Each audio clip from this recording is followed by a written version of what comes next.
week one. It's friggin' week one. I'm excited to make some picks.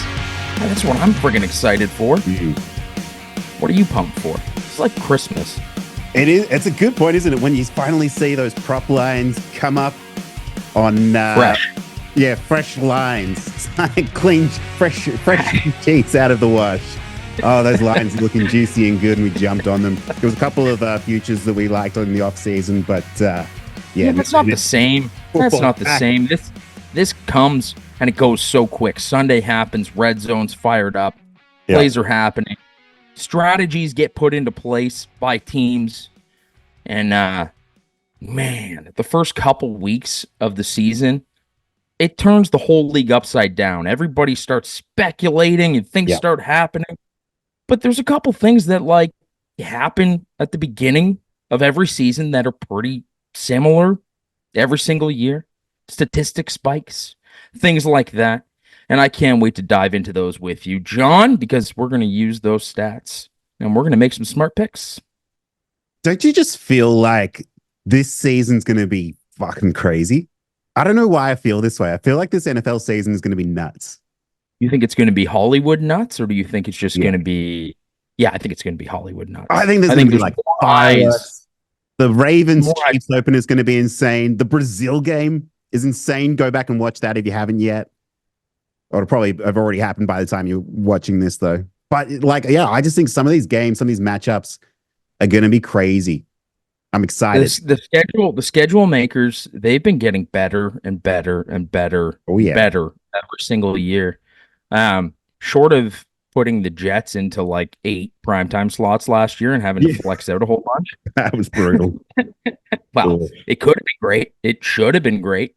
I know you did a show earlier about the Ravens and the Chiefs. Can you just give me your absolute favorite pick from that game? Because I think it's on my card too. My favorite pick from the Ravens at Chiefs game, the Thursday night season opener, is Zay Flowers, 20 plus for the longest reception, longest catch, 20 plus yards. Did you just do that just for me? Did you just do that for me, John? No, man, I saw it and I thought that's insane value. You know, and that's actually something that's a good point because I wasn't tracking longest receptions and longest passing and longest rush last season. But you want so much money off it. I was like, yeah. I've got to start tracking this. So this is going to be new to the model this year. You're tracking this? Yeah. So I'm going to be tracking. Now I don't have to say it, and you have to just like nod at me and be like, "Yeah, that sounds reasonable." You could be like, "Hey, I have witnessed this player. How many throws have been thrown at him that are 20 plus or 17 plus? Who's getting the bombs?" John, you just made me so happy. You stats wizard. Yeah. What do you think? Zay Flowers, 20 plus yards. That's it, buddy. That's my pick. That's my pick for the game. That's really the only one I like, honestly.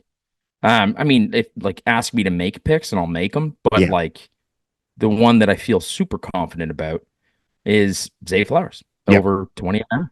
Well, the full slate of picks is up on our Instagram and Twitter if you want to go check it out.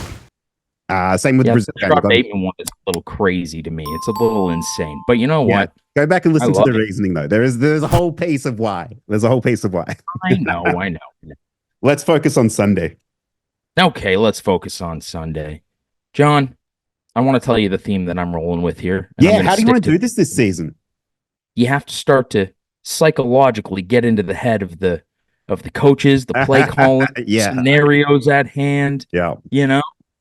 And you have to start painting a picture. Yeah. I happen to know, since I have started doing all of this years and years and years ago, that I believe that you could put this one stat on a graph and it will tell you the same thing over and over and over again.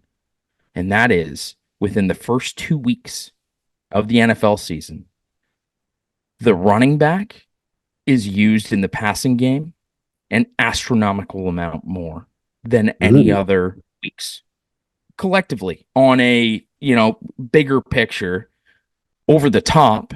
This is the week for the running back.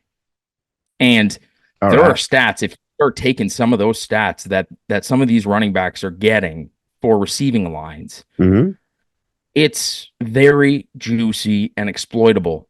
But John, that is the basis of how I'm going to make my picks this week. And feel free to use stats from even last season up against current, what I'm thinking. And I feel like some of these are just like they're mind-boggling. Like they are mind-bogglingly low for the situation. Yeah. So I'm gonna take right advantage of it. If there's players you like, now like week 1 is the week to get them because a lot of them will never be lower than this. They pretty much all go up from here unless there's a player who's massively underperforming. Well, you say that, but then you look at like the Marvin Harrison line of 67.5 or whatever the heck it is. Right. Guy's never seen a snap. Right.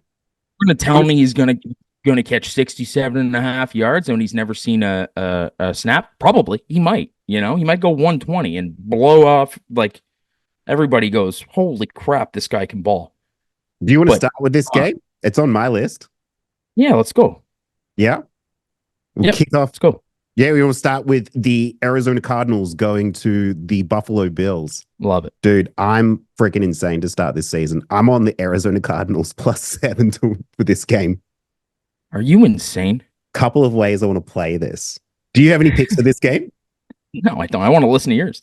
Okay. I'll make one while we're going. I've got 2. Yeah. Sully, we're talking running backs. Who can I not stand more than any other player? I don't hate him. I just think he's not that good. Well, you've given me so much gripe for loving James Cook in my cannot stand James Cook. I'm glad I picked the right one. However, in this game, this is such a good spot for James Cook. It's undeniable. Ray Davis. Ray Davis. So okay, that's a good point. I've got a rule this year that I'm going to implement. It is no rookies week 1 because I've been burned by rookies every single time. Every single time. Think I've got a Mark Harrison Jr. prop? I do not, sir, but I do have a receiving prop. So I'm glad we agreed on that, by the way. What we know from the Cardinals last year is they were one of the worst run defense teams in the league. Only one player was Jerome Ford in week 9. Did not make their rushing prop line. Every other running back on the season made theirs, from Bijan, of course, to Ken Walker. Kyren Williams made it. Joe Mixon made it. Everybody was making it. Even Philly, who couldn't run the ball at the end of the season with DeAndre Swift, were making their prop lines. So we're going to go straight back here. DeAndre looked great against them. He looked insane against them. The reason I don't like James Cook, I didn't think he was much coming out of Georgia. He's really undersized. He's a really small running back. He's like under 200 pounds, which is never a good sign. And he's like 5'10". Someone comped Bucky Irving to him the other day, which I thought was kind of an interesting comp that I like. He might not be that small, but anyway, I digress. But I just think he's in such a good spot here. Well, like you say, the running backs are going to be utilized so much in this opening week. James Cook is going to get fed the ball. Here's what we also know about Buffalo. So Stephon Diggs is gone. They've completely changed their offensive philosophy. Their leading receiver at the moment is Keon Coleman, who's never played a snap. It would technically be Khalil Shakir. Khalil Shakir, right? So technically, I think the way that Buffalo is going to remove the ball, and this is basically what they did from the second half of the season last year onwards, was through James Cook, and it was through Josh Allen as well. And do you remember Josh Allen was actually throwing picks a ton? I think he had something like 17 picks last season. Very reminiscent of his first year. Yeah. Second year too.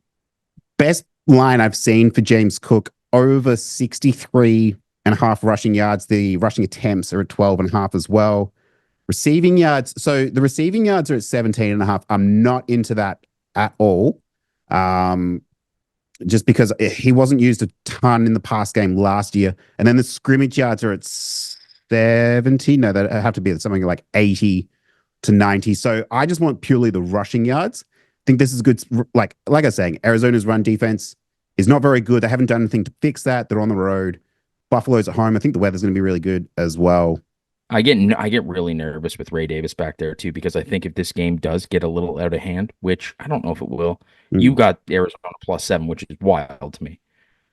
I Yeah. don't think Buffalo is going to beat the absolute crap out of them, but I think they're going to control the clock very well in this game, and it will force some errors from Kyler. Absolutely. Yeah. But just to be clear as well, like my Arizona +7, it doesn't come from the Bills being bad as much as it does actually come from the Cardinals being really good on offense. I think that they're going to be way better this season on offense. What's the scariest part of that offense? What's the scariest part of that offense? Is Kyler. Kyler is still one of the most accurate passes in the game. He can move the ball really well with his legs. And now they have potentially a generational talent. They've got Trey McBride as well. You're right. Well, here's the thing that I really like about.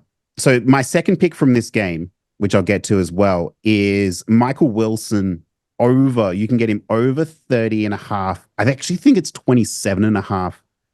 That's pretty cheap. Receiving yards. That's pretty cheap. That's really cheap. Here's the back 7 for the Buffalo Bills. Actually, I'll give you the back 4. For the Buffalo Bills, it's Taylor Rapp at free safety. It's Christian Benford and Kyrie Elam. Haven't seen too much from him. They're running out DeMar Hamlin at free safety for this game. And Phil Douglas over from the Packers. Like, I love DeMar Hamlin, don't get me wrong, but that's not where you want to be. You're starting free safety. Now go through the linebackers. Linebackers, AJ Epinesa, Dorian Williams, and Terrell Bernard. They just lost Matt Milano to injury. He's going to be out for the first half of the season. I forgot about that. Yeah, he's going to be out for the first half of the season. So, you're running gunner. I'm telling you. Actually, you know what? You know what? That's not out of control. I think. So those are my two picks. Michael Wilson over 27.5 receiving yards. James Cook over, what did I say, 63.5 rushing yards. Yeah, 60 or 63. I was just looking it up here. It's nice. Not bad. So you know what? I support that. It's good to be back. I don't have. Yeah, man, it is. It's really good to be back. I cannot wait to see that pick put up on the screen. Graphics will come with that sound. And yeah, and I can't wait to see it cash and then see that little green check mark from last year. Ching, ching, and that's gonna happen. All right, let's keep it rolling. Yes, let's keep it rolling. I don't have anything from that game, but I'd actually like to go talk about a very young and exciting team, and I have 3 plays from this game. All right. Yeah, 3 plays from this game, which is wild to me. I think this game is actually going to be so much fun to watch, and I think just because of mystery, And this game is the Chicago Bears hosting the Tennessee Titans. Nice. We don't know a ton about Will Levis, but we do know that he likes specific targets when he's in trouble. He likes just a put it up. He's a put it up kind of quarterback, right? You just can put trust in the receiver when you have to. Word on the street is he's taken a big step forward in the offseason. So I believe that. I'm excited for this Titans offense. It's weird to say that. It is weird to say that, but they are getting more exciting. And it sounds weird when I say that maybe losing Derrick Henry might be the thing that they needed to get Will Levis to the next place. Yeah. Which it sounds really wrong saying that because that's a generational talent in Derrick Henry. But if you're throwing the kid to fire, throw him to fire. Anyway, I think the Chicago Bears are going to pose a very big problem for the Titans, and I have a feeling that this game is going to be extremely high scoring. Right. I also, going back to what I was saying about, the running backs and, that sort of philosophy where you've got a young quarterback who you're in Caleb Williams, who you are giving him the keys to the castle, and he only played how many minutes in preseason? These decisions that he's going to make, I have a feeling that the coaches are basically going to say, do not turn this fucking ball over. Do not turn it over. Keep us safe. And he'll put a ton of trust in his receivers. I think Rome will have a good day. I think he'll catch a few. Okay. I think this is a trust game. But once again, the trust comes from the obvious. And the obvious is you have an extremely good pass catching running back who is notorious for his check and releases. He's notorious for finding his way just outside of the line. And these little catches. I watched a game with Jared Goff where DeAndre Swift caught 5 passes in one drive. And it was insane to watch how productive they were. But it was in a moment at the end of the game where Jared Goff had to protect the football because it was the only chance that they were going to win that game. Right. I believe that this philosophy is going to exist with the Chicago Bears in this game. Protect the ball, move the chains, make smart decisions, give the ball to Swift. And he has a reception total of 1.5. 1.5. And his receiving yards is 10.5. I would like to parlay DeAndre Swift over 1.5 receptions and over 10.5 receiving yards. This is one of those ones where I just look at it and I go, what the, like, how could this line be this low? It's the unknown. But let's as collectively as a unit here, let's exploit this. Yeah. Let's exploit this. Yeah. Because this one is not, do not be scared. Yeah. Do not be scared. DeAndre Swift, over 1.5 receptions, over 10.5 receiving yards. Have you also seen the Khalil Herbert receiving yards line? What's it? 7.5? It's at 3.5. 4.5? Yeah, okay. One little dinky screen, right? Like, crazy. So I mean, this is the thing. So I really like this pick for DeAndre Swift. I think it's very good. The unknowns is what's Caleb Williams going to be like as far as checking the ball down to DeAndre Swift. DeAndre Swift was hugely, you probably wouldn't think so, he was hugely productive last year on Philadelphia. He was making his rushing top lines pretty much every single week, as well as his scrimmage lines, but he wasn't making his receiving yards line. But that's the thing about Jalen Hurts. If we take a look at the Titans defense, it looks really good on paper, I feel, but it also kind of looks like a patchwork job. So they've brought in Sebastian Joseph Day on the defensive line. They drafted Tavon Sweat. They've still got Jeffrey Simmons. He's been really good, and Harold Landry. But they've also brought in Ernest Jones from the Rams and Kenneth Murray from the Chargers. And Kenneth Murray has not been good in a long time. And then Arden Key from Jacksonville. They've also got Owozie came over from Cincinnati. So, and then they also brought in Quandre Diggs from Seattle, L'Jarius Sneed from Kansas City. They did also bring in Jamal Adams from Seattle as well, Mike Brown from Cleveland. Like, you know what I mean? Like, this is, like, these are some units. Yeah. Well, it's a passing league. But they built this. Yes, no, I understand that. I actually think this defense will get together and they will become a very strong unit. Yeah. I believe man-to-man coverage, if they're doing that in this game, which I think you kind of have to.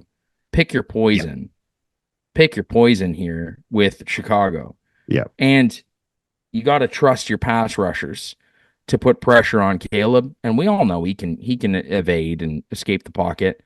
But smart decisions, Caleb. For the first game, smart decisions. Yeah, I just can't see it not happening. That's it. I can't see Swift that not happening. I like some of the other receivers to win their one-on-ones. I think it's gonna be a high-scoring game. But I just genuinely love this Swift pick. On the other side of the ball, DeAndre Hopkins, they've got him at, I don't even know what it was, 30, say the pick, 38 or something like that, receiving yards? You got it at 38. I got it at 38, man. Woo. 38 yards That's for DeAndre Hopkins. I've plugged it in at 49. Where did you get 38? I got it on DraftKings. Hell yeah. I've got it right here. I'm actually going to flip over to logged me out to my bets. Yeah. But I believe I got it. I sent it to you, actually. I got it at 38, I think 38 and a half. Well, so they brought in Calvin Ridley and they have Tyler Boyd. Yeah. Both going to be trusted. But you can't tell me that if Will Levis, his yards are listed at, I don't even know what they're listed at. Let's just call it close to 200. I think it's like 220. 220. Now, divide 220. 225 and a half. When I think about this game, I think about, okay, Tyler Boyd in the slot. You know, I can see him 30, 35 yards. Sounds about right to me. Somewhere in there. Calvin Ridley, do you think he's going to go 110? You know, do you think he's going to? I don't.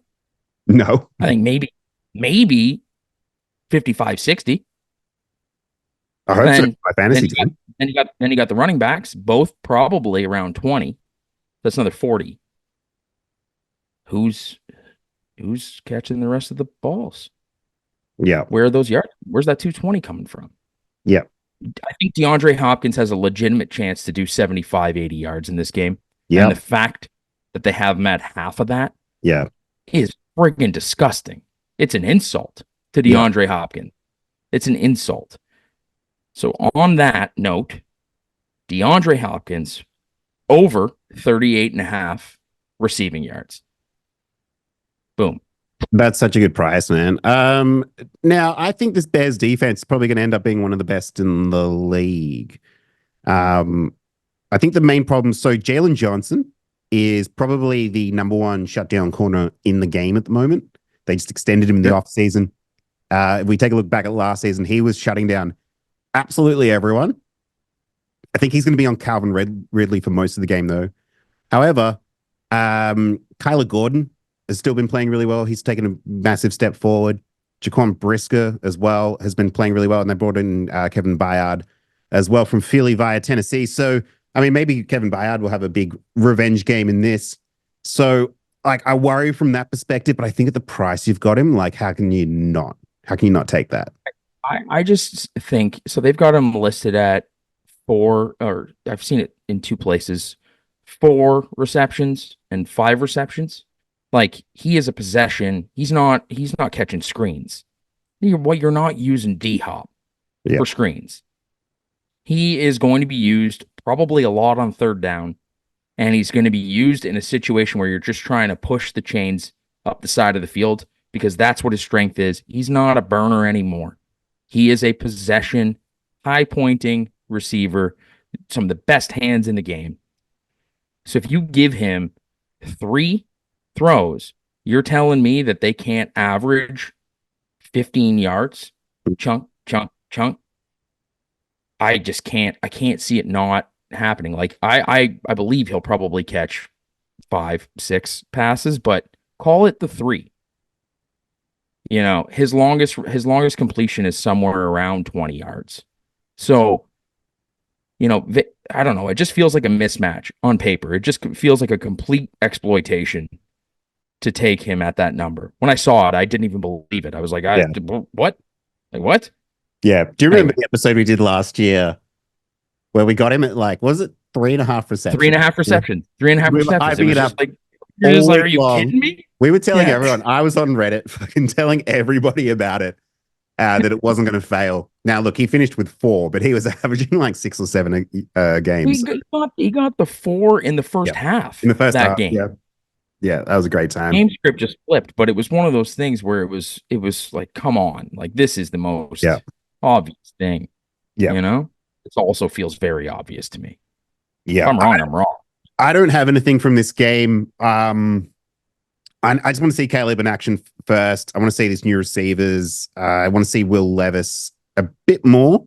I do like Will Levis. He's a bit of a wild cat though. So yeah, I just want to see how this one goes. I want to see the Bears defense as well, and see how the Titans have put together this defense as well. That's fair. That's fair. You pick the next game. All right, second game. I'm very, very interested in this game. I didn't think it would be, but the more I delve into it, the more I really, really like what I see. We're going to take a look at the Washington Commanders going to the Tampa Bay Buccaneers.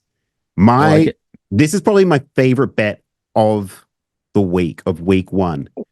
Would you call this like a whale play? Like, would you say that you feel like this is sharp? You got a razor sharp edge on this. I do have an edge on this. I have found a discrepancy in the betting markets that I kind of want to exploit a little bit here. So my favorite bet from the week is going to be Chris Godwin. I've got him at 57.5 receiving yards. I want to go over this. It's an unsung hero. The discrepancy I've found is, so he's currently listed at 5.5 receptions and 57.5 receiving yards. Meanwhile, Mike Evans is listed at 67.5 receiving yards and 4.5 receptions. So basically, Mike Evans, you need to buy 10 more yards than Chris Godwin, but he's also one less catch. So I'm trying to figure out, is it Chris Godwin receiving yards or is it Mike Evans receptions? Where have the books fucked up here? Because they're fucked up somewhere. Because the two don't make sense. Yeah, they seem a little obscure. So do you have a stat there of Godwin's average reception from last year? Do you have that? Would love to tell you. So from basically, this is the thing about the Bucks pass catches is it's really the Mike Evans show. And he's kind of the guy, but he's so boom or bust. So he'll have like huge explosive yard games. And then other games he'll just completely fade away. And as the season rolled on, basically from week 14 onwards, it completely flips. So Chris Godwin had a patch from week 8 through to week 13 where he didn't go over his receiving yards prop line once. It was 55.5 and he went under every single week. But then from week 14 through the rest of the season and into the playoffs, he was averaging over 5 catches a game and over 50.5 receiving yards a game. And Mike Evans was averaging under 5 catches a game and under 60 yards every single game. It completely flipped. And would you say that the chemistry started to build right there with Baker? Do you remember this time last year, Baker was in a quarterback battle with Kyle Trask for the starting role, and he didn't get as many reps as he needed from the preseason. Do you remember this? They were like, crazy to think. We don't know who we're going to roll out yet. It was clearly Baker, even though they were only paying him, I think they paid him like $3 million last year. Peanuts. He got the contract extension that he needed, and he got the entire offseason with these receivers, and they're all really, really good. And I want to stay in the flames with Chris Godwin. The other reason I really like this, from a betting strategy, you'll probably hear us, you, the audience, will hear us talk about similar teams, similar matchups all season long. That's because what we do is we find teams who are really, really bad on defense, and we exploit them. And I'm going to be attacking this Washington pony. You could ride the pony. I'm going to be attacking this Washington secondary all season long. Emmanuel Forbes, he's going into his second year now. He had a really bad rookie season. He was not good. He's a little itty bitty skinny little guy. Very hard to. He's very, very beatable, very gettable. They have brought over Jeremy Chin from the Panthers, but I kind of feel like his best days are sort of a bit behind him. Benjamin St. Juste as well is playing linebacker for them. He had a really bad season last year. And they brought over Bobby Wagner as well, who Bobby Wagner, his best days are way behind him at this stage. He's there for leadership. Exactly. They are really I think this is going to be a massive throwaway year. I think this is going to be a really high scoring game. I really like Jaden Daniels in this game. I know it's his first one, but I think he's going to be running a lot. I think this will be high scoring. And I think Baker in the connection with Chris Godwin is going to be excellent. I also heard a stat that Chris Godwin has been lined up in the slot more and more through the offseason, preseason, and in training camp as well. So that's where he was dominating. That's where he was dominating last year. Do you remember in 2019, Chris Godwin was the wide receiver 2 in fantasy. Wide receiver 2 in fantasy. Oh, I know. I traded him away on our dynasty team. I have to watch that. Yeah, because he was playing in the slot, and then they moved him to outside. His production went way down. They've moved him back into the slot. I think that this is probably my favorite pick of the week. Juicy, John. I like that. All right, Chris Godwin over 57.5 receiving yards. Lock it in. Book it. Hey, you heard it here first. Chris Godwin's going to dominate this game. Dominate. Okay, good. Love it. Also really like Jaden Daniels on the over on the rushing. But once again, rookies. I like your rule. Not taking it. Not week 1. Nope, not week 1. Yeah. So I want to talk about my Bengals for a second. Oh, yeah. Can I do that? This is another game I'm off, but please. There's a lot of concerns going on around Cincinnati with Jamar Chase. What the hell's happening? Yeah. What's going on over there? He practiced today. That's great. Yeah, I did see. I actually don't care. I mean, I care as a Bengals fan. Yeah. But doing what we do, I don't care. What I do care about is smart decisions for Joe Burrow. He missed a lot of time last year. They're going to do whatever they can to put him into a situation where he's not throwing interceptions, and you got to get the mojo going. You need a game under your belt. You can let him let loose. Like, he will throw a couple downfield, and it will be off of play action. Trust me. But what I will say is on passing downs, if that go route's not there, if that through the middle slant's not there, this is probably one of the only times that you will see Joe Burrow check down more than he doesn't typically. I don't even know how to word that. I see where you're going with it. Down more than he normally does. I like where you're going with it. And I think this is a split carry backfield where I think it's drive for drive or 2 drives to 1 drive, and we don't even know who's going to be the principal running back here. Mm-hmm. The crazy thing is that I got Chase Brown at 8.5 receiving yards over. Right. And that to me is ridiculous. Yeah. Like, I know the Bengals. Yeah. I know them. This just seems preposterous. Seems completely wild west of the odds maker to put that there. I saw it went up to like 10 or 10.5. I don't even know what it's at now. Right, I caught it 14.5 now on FanDuel. I caught it at 8.5. Mm. You see my ticket? I sent it to you. You validate it. When did you punch this ticket? Must have been months ago. It might have even been this morning. No, it wasn't. All these odds just started coming out. Yeah. And I just, like, right when they came out, I went, grabbed it. You see it. It's right there. Well, I don't even know what it was at. Was it minus, I don't know. It was not great value, like minus 170 or something like that. Yeah. I can't do the math. But minus 170 at over 8.5, like, come on. Even at 14.5, I say take it. But even if you could buy the points down to 8.5, yeah, come on. You can buy the points down to 10. Holy moly. Like, this is the game of all games to do this with the Bengals. I'm not going to suggest this every game because there are games where Joe won't even look at the running back. Mind you, Joe Mixon, you saw that relationship that they had. If he establishes that, I might be riding this all year. But this game of all of them, Chase Brown, over 8.5 receiving yards. Come on. I want to go back and just have a quick look at how Joe Mixon went last year. Who was the backup behind Joe Mixon? Was it Chase? It was Chase Brown, wasn't it? It was towards the end of the season. Yeah. And he wasn't utilized too much in the past game. I'm talking about Joe Mixon here. Yeah, but I think with the way this is going, it's like you said, so Zach Moss is currently getting 9.5 receiving yards.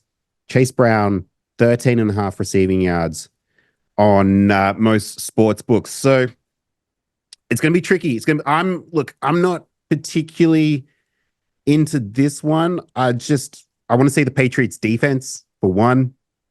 And I want to see how much Chucky Brown is utilized as well in this first game.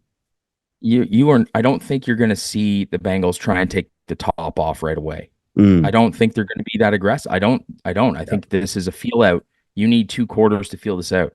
Yeah. And like my gut would say on a normal Cincinnati day, this would be air it out right off the bat, establish a 10-point lead against the Patriots who are unestablished. Yeah. The team doesn't know what they're doing yet. And then just control the clock and ride it out. Yeah, let me ask. But I don't think that's going to happen. I want to ask you from just a top level bird's eye view of this game. How do you read this game? So I think the Bengals are currently 10-point favorites. I think it was 8 or 9 points the last I saw. It might have moved to 10. Yeah, I think it's moved up to 9.5 or 10, and the over/under is sitting at 42.5. So not a not a bad one, not a huge one though. So like I struggle to get a read on this game because you have to assume that you have to assume there, John. Yeah. If it's what do you say it was 42.5 points, and the Bengals are favored by 10. Yeah, so they put up probably about 30 points. The Bengals have to put up a 30 burger on them. Yeah, like 27. Yeah. That means that they would control that means that they would control the game the entire way. Yeah. You know? Yeah. They would beat the literal heck out of the Patriots. Yeah. Do you agree with the 9.5? No, I don't. No. Yeah, okay. I mean, maybe the 9.5, but I don't agree with the point total. With the 42? Do you think less? Yeah. Yeah. I think less. The Patriots are establishing themselves as Jacoby Brissett. Yeah, and he's got no one to throw to. This Bengals team is sneaky good. I've seen them on Super Bowl tickets. Yeah, they're sneaky good, and this is going to be a bloodbath. Yeah. It's going to be a bloodbath for Brissett. And I don't think a lot of those receivers, like I saw Jalen Polk was the number 2 rated pass catching receiver, and I don't even know what his yardage was. I think it was like 20 something. I might be mistaken. It's up to 36.5 with a longest reception of 18.5. Demario Douglas is also sitting at 36.5 and Hunter Henry's at 27. So basically what that tells you is they don't know who the guy is. They don't know who the guy is, but now add up all those totals with Ramondre Stevenson. Oh, yeah. Quick math. Nothing. Right. So now what do you think? Ramondre's getting 11.5 receiving yards. Yeah, that's great. I think that's juicy. If you're going to take any of them, that's the one. That's the one. That's the one. If a game script says that Cincinnati's going to win by 10 points, which I don't believe, but this is what the game script says. They're going to win by 10 or more. They're playing from behind, and the Bengals are going to put up a 30 burger. Yeah, gee, that's interesting. They have to. So Ramondre Stevenson will catch a bunch of footballs because they have to keep the chains moving and keep the ball out of the Bengals' hands. It's inevitable. Yep. You know? They were giving him 20.5 receiving yards last year, and he was getting it. He was getting it all the time. He was getting it. Yeah, no, it feels right there. I mean, I would take that, but I'm just not taking any opposing players against the Bengals. I'm just not doing it. But I like that. I really like that. But I mean, if you add up all those receiving totals, you can't tell me that the Patriots are going to score more than friggin' 17 points here. Right. I can't picture it. Yeah. And can I mean, even 13 points, I have a hard time seeing. But I also have a hard time seeing the Bengals just go down the field and just dominate. Maybe towards the end of the game, but if they already have the game in hand, if New England's kicking the ball back every possession, and they're not even passing the 50-yard line, which is kind of what I see in my head. If that's happening, what urgency is there for the Bengals to just drive the score up? It won't. It just control the clock and win by 7, win by 9, win by 3 field goals. Like you can control it. Yeah. And that's kind of how I see that game going personally. There was also someone had a nice ticket on, or they were talking about Bengals to be the last undefeated team, which I thought was kind of interesting because basically they play Kansas City next week. Mm-hmm. But if they beat Kansas City there, then it'll be New England, Kansas City, Washington, Carolina. Could they beat Baltimore? Maybe. Then they play the Giants, Cleveland. So it does get a bit tricky, but they got some easy ones in there, which I thought was interesting. I can't see that happening. And maybe but you're a fan. That's why you can't see it. Yeah. Too pessimistic. Can't see it. Maybe. I mean, I love the team. I think this team is going to be one of the best Bengals teams that they've had, in the, ever. Yeah. I mean, the other one that was cool was you see every season a team goes from 4th in the division to 1st. And basically it happens every season and you try and pick who it is. It could be the Jets. I think most people reckon it'll be the Bengals. Yeah. Yeah. I mean, because the Bengals didn't deserve to be there. No. That's the thing. No. It was injuries. Yeah. He didn't deserve to be there. That team was so good. They were still competitive, even despite all the injuries. Oh, they were competitive, but it's a whole different beast when Joe Cool, Burr, he's incredible, and the whole world just forgets. Everybody easily forgets when they don't see that. But I mean, that's a monster. And if he stays healthy, man, this team, sky's the limit. But I can't see them. I can't see them going undefeated like that. But I can see Chase Brown catching over 8.5 receiving yards in this game, and Ramondre Stevenson over 10.5. Like, yeah, feel free, take it. I'm just not going to do it. But feels pretty safe. Perfect. I'm into it. What do you before we get to the next couple of picks, I just wanted to rapid fire a couple that I've got that I like, that I don't want to spend too much time on. But I just saw that I really like Ken Walker on Seattle against the Broncos at home. You can get him receiving yards over 10.5. Really like that.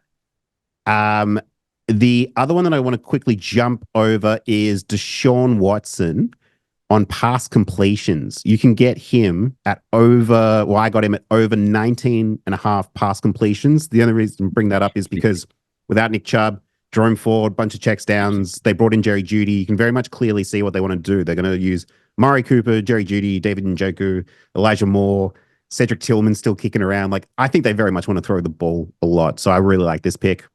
All right. So we'll go to the Sunday night game between the LA Rams. They're going to travel back to Detroit. Last time these two teams played was in the playoffs last season. It was actually a bit of a slogfest. And I think the Lions came out 1-point winners in the end, or 2-point winners. It was very close in the end. But it was a great game nonetheless.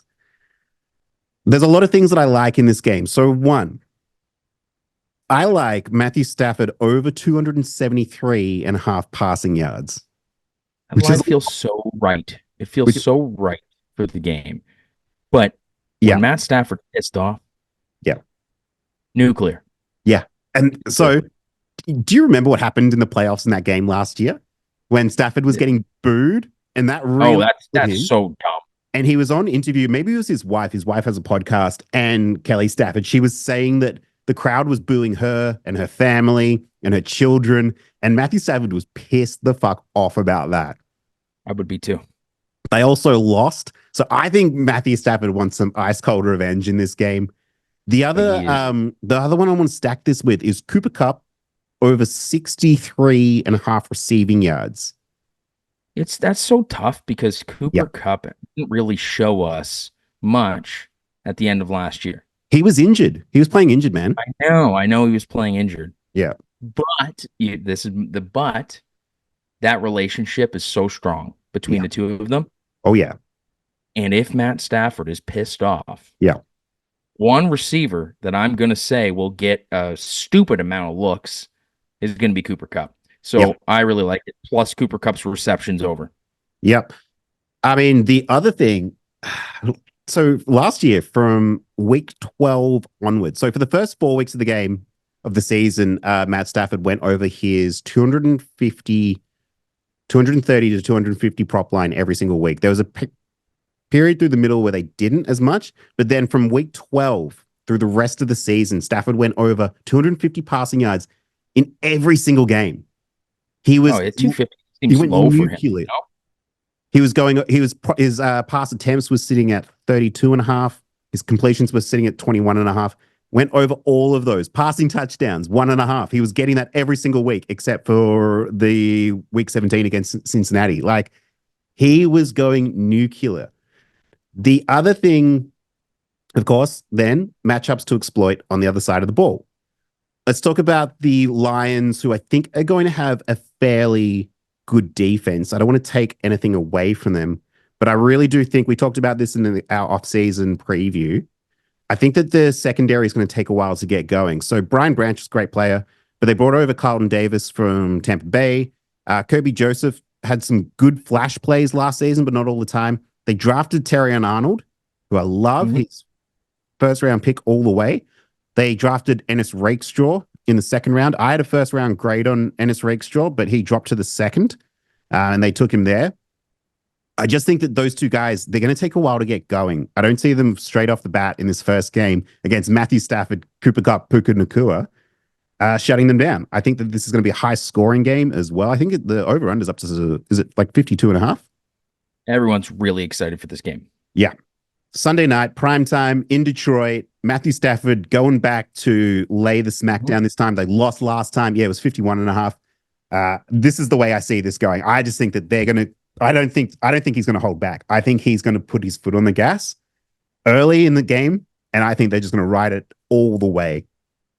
Yeah, if they can establish some dominance in the air in this game, it will take the wind out of the sails of Detroit. I think that you are completely right with the game plan. I think you're spot on, John. Because if you think about Detroit's strength, and if you were to look at all the lines that are being given to Detroit for the season, they're putting such a heavy weight on the run game. And if you look at most of last season, the two running backs, both Montgomery and Gibbs, were getting. I mean, there were some games where Monty had 15 carries and Gibbs had 12, and there were some where Monty had 19 carries. Like that's insane, right? Yep. And this team is built in the trenches, so if you can establish some air superiority on the road, especially. Yeah. And you can really start getting some chunk plays. It starts to put your coordinator, your offensive coordinator, when you're at home in a little bit of a tight spot because you're not going to be getting 20-yard gains, 15-yard gains with your run game. So it's either you stay in the trench and you battle and you battle and you battle and you just hope. But if Stafford can go out there first drive and score 7, oh my God, that is going to set the tone. It's going to set the tone. Yeah. So I could see it going that way. I believe it. For you. But I think also the eye test and the stats will tell you that I think that will be the game plan. So yes, good. Yeah, there's a bunch of in this game I'm into. I really like the David Montgomery angle to this game as well. I think he's still going to have a really, really prevalent role. I mean, it might be completely a contradictory pick, though. Might be, yeah. Because depending on what happens, right? Yeah. So I mean, I don't disagree with it. I just I'm not making it. Yeah, I would be nervous. Yeah, but I got one more, and it's in New Orleans, and it goes on the exact same theme that I've been going with. Yeah, Derek Carr. How do you feel about it? I mean, I'm all right with Derek Carr. He's going to get his yard totals. He's going to put it up and whatever, right? He's going to score. He's good touchdowns, yards. He'll be all right. He'll have a couple games where he throws for 89 yards and you're like, what the? Come on, man. But it's always like that. And he'll have games where he throws for 450. So, whatever. My thing is about the relationship that he has with Alvin Kamara. That is a security blanket for him. Always has been since he got there towards the end of the season last year. That security blanket just got even tighter.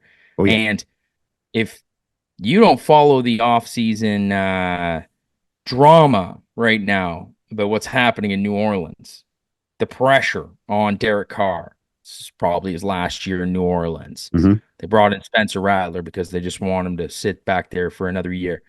Could the New Orleans Saints go after one of the top quarterbacks available after this year? I think so. Yeah. You think so? Majority of people think so. Yeah. What does that do for a quarterback? What does that do for a guy like Derek Carr? Job's on the line, backs against the wall. Your job's on the line. You're coming out. You're trying to gain the trust. Why would you not throw it to the person that you trust the most when you're trying to establish trust? Yeah.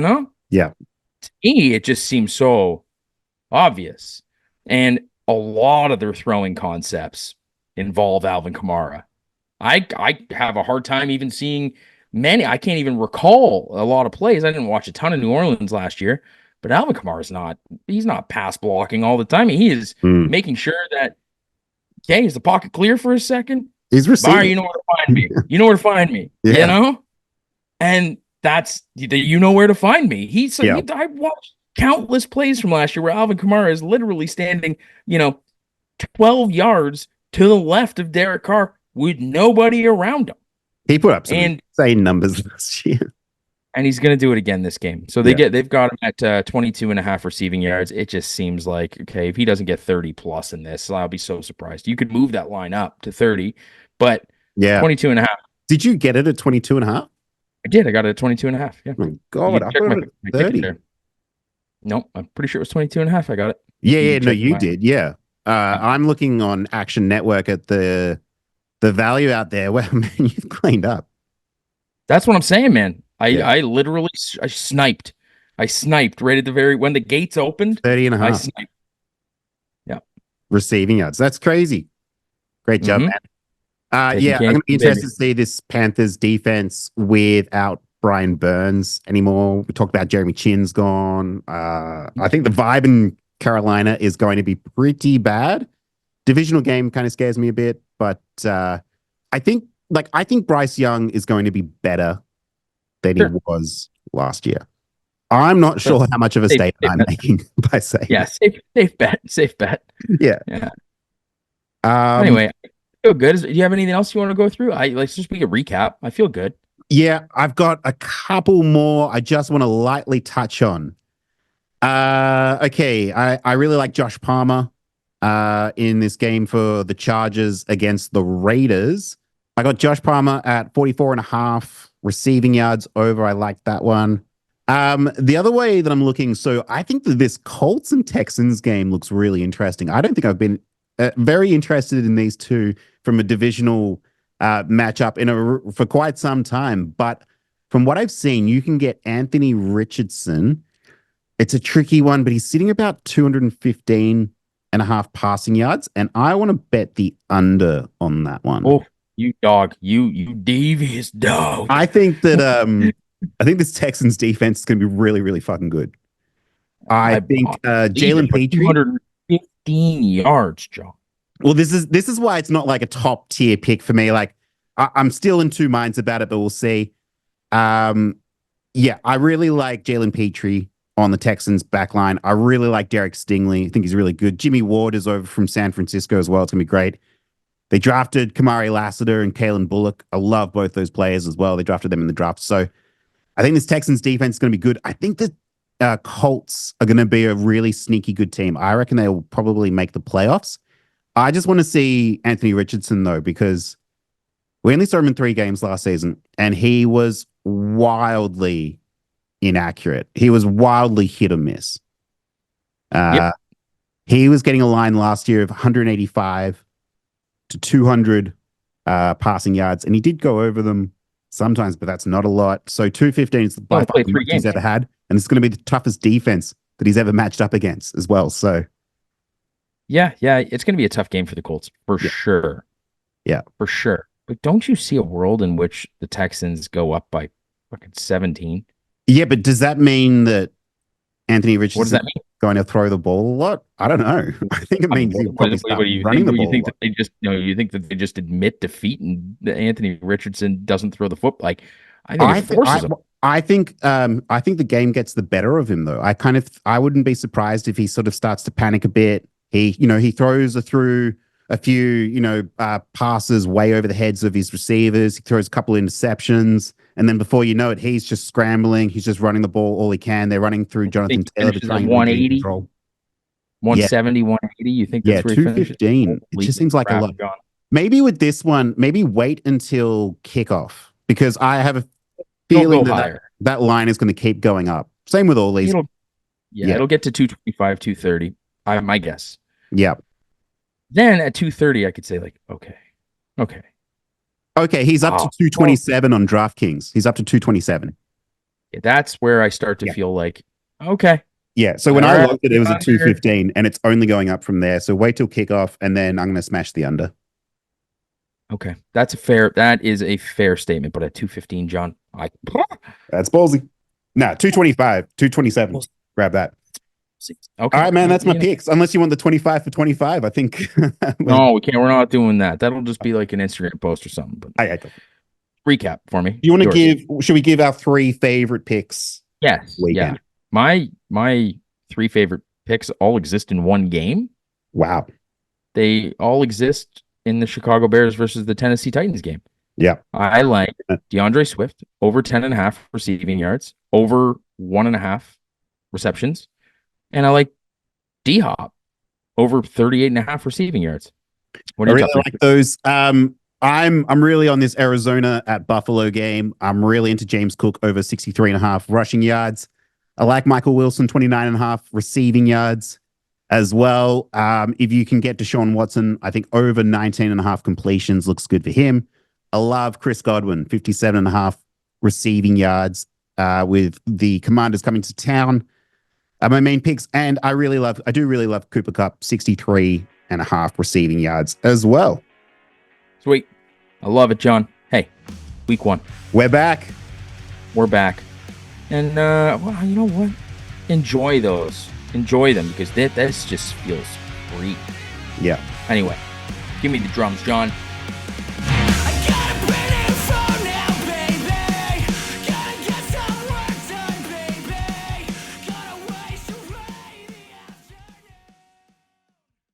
Don't let the game play you. Stay in control. Gamble responsibly. In Australia, phone 1-800-858-858 for free and confidential support. In Canada, learn about safer play at Know the Risks from the Responsible Gambling Council at knowtherisks.ca. In America, must be 21 or older and present. In Arizona, gambling problem, call 1-800-NEXT-STEP or text NEXT-STEP to 53342. Colorado, gambling problem, call 1-800-522-4700. Connecticut, if you or someone you know has a gambling problem and wants help, call 888-789-7777 or visit ccpg.org/chat. In Illinois, Maryland, New Jersey, Ohio, Pennsylvania, Virginia, and West Virginia, call 1-800-GAMBLER. In Indiana, gambling problem, call 1-800-9-WITH-IT. Kansas, gambling problem, getting help is your best bet. Call 1-800-522-4700 or visit ksgamblinghelp.com. Louisiana, if you or someone you know has a gambling problem and wants help, call 1-877-770-STOP. In Massachusetts, call 800-327-5050 for 24/7 support. Play it smart from the start or call 1-800-GAM-1234. In Michigan, gambling problem, call 1-800-270-7117 for confidential help. In New York, for help with a gambling problem, call 1-877-8-HOPE-NY or text HOPE-NY. Tennessee gambling problem, call Tennessee Redline 1-800-889-9789. Wyoming gambling problem, call 1-800-522-4700. Prop Nation betting show is for entertainment purposes only and should in no way be considered financial advice.